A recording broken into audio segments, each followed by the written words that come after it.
We just reached the end of Google I/O, its big developer conference this year, where they were expected to announce a lot of things, specifically Google Glass, maybe Google TV, and that didn't really happen. Hardware was barely talked about at all in the keynotes, maybe a little in the smaller conferences, but that definitely was not the target of this. It was more Google showing off what they do best. People thought that Keyline would be coming out, Android, and it did not, and there weren't very many big hardware announcements except for the Samsung Galaxy S4, which is coming out in June and will cost $650. Are you ready? No. So one of the things they put out was Google Wallet.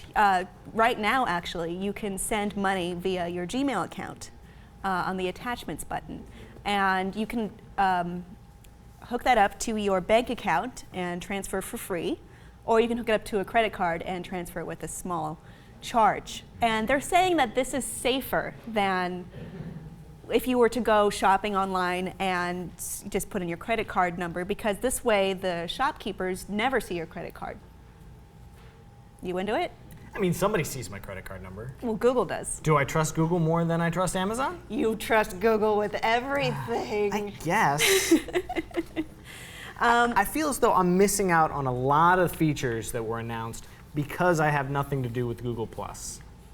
Yeah, Google Plus that's another big thing that was pushed in the Google I/O, is they really want you to use Google Plus, and it's been streamlined. A lot of cool stuff in here, and it all ties back to Google Plus. Yes, they want you to use it. There's also going to be a Hangout app that you can use even on iOS devices, and they really want to push you into it. If you haven't noticed from opening a Gmail account, they really want you on Google Plus. They're also revamping Google Maps with a stronger emphasis on discovery.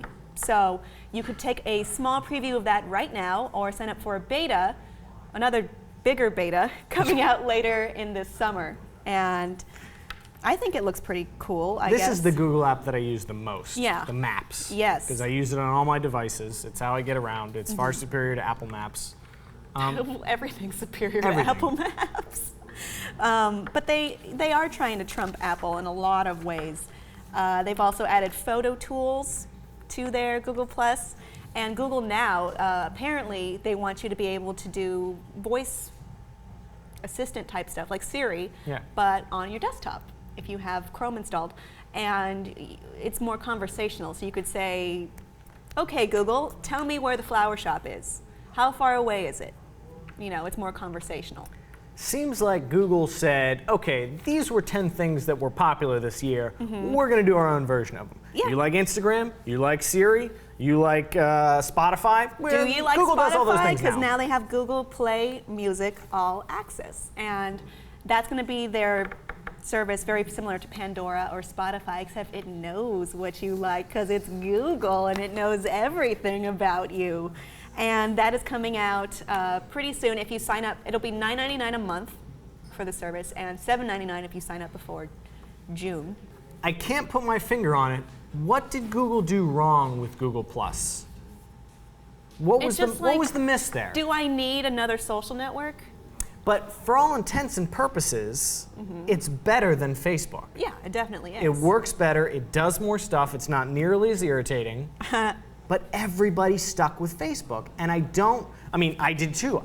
Is it because Facebook came first and everyone was already there and it was so much easier to stay? I think we're all just getting tired of giving our information out and like dealing with all these privacy issues and setting up another account. I mean, at least I am. I'm just trying to put my finger on it. Yeah. I'm just trying to figure out exactly what it was because I can't tell. I don't know if the world needs another social network, and I feel like a lot of people feel that way too, even though Google Plus is definitely superior to Facebook. Also, not a lot of people are on it. I mean, I have a Google Plus account, and I have like less than 5 active friends on it. And it's just like, who am I connecting to and why? I could do this anywhere else. They also have something called Auto Awesome. Auto Awesome? It's poorly named indeed. Auto Awesome. Well, it's creating images where there weren't images before. Magic. No, what they'll do is if you take maybe a bunch of photos, like just in succession, that's me taking a bunch of photos of you, and it'll screen through them, it'll look at them, which is weird, again, making me uncomfortable. And it will pick the best ones of each one. Like, let's say you have a group of people and some of them, one of your friends is smiling, but another friend is sneezing, another friend's looking away. They're gonna amalgamate the best look of everyone into one awesome image. Also, you can use it to make GIFs. This is going to make a lot of monstrosities. I know, I'm going to have the matching up ugliest different photos. faces with And the 2 lighting's heads gonna be in one weird. spot. I can't wait to see the travesties that come out of this. A whole new Photoshop fails type thing. And they're also working, some developers decided, well, they didn't decide, they spoke at a fireside chat and they said that they will be working on fragmentation issues with Android. That's how, well, Android works on a lot of devices, and not all these devices have the same kind of capabilities, so they're all running different versions of the OS. So some of them are still on Gingerbread even, and some are on Jelly Bean, and they're just all over the place. So they're working on rolling out those updates in a way that is more uniform and in a timely manner. So that's been an issue for years. They're saying they're working on it.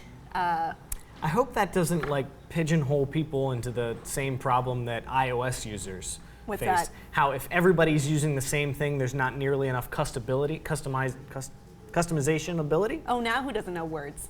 Well, no, I mean, Options. Not nearly enough options for people. So they jailbreak their iOS devices so they can do what they actually want.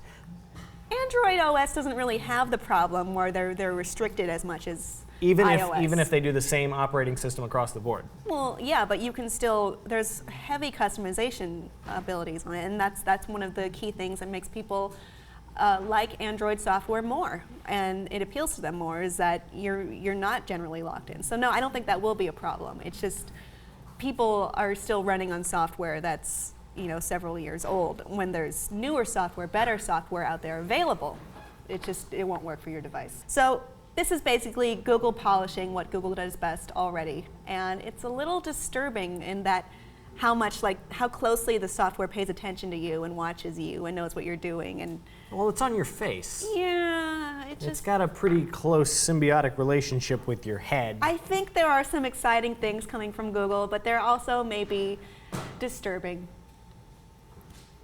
Pay attention.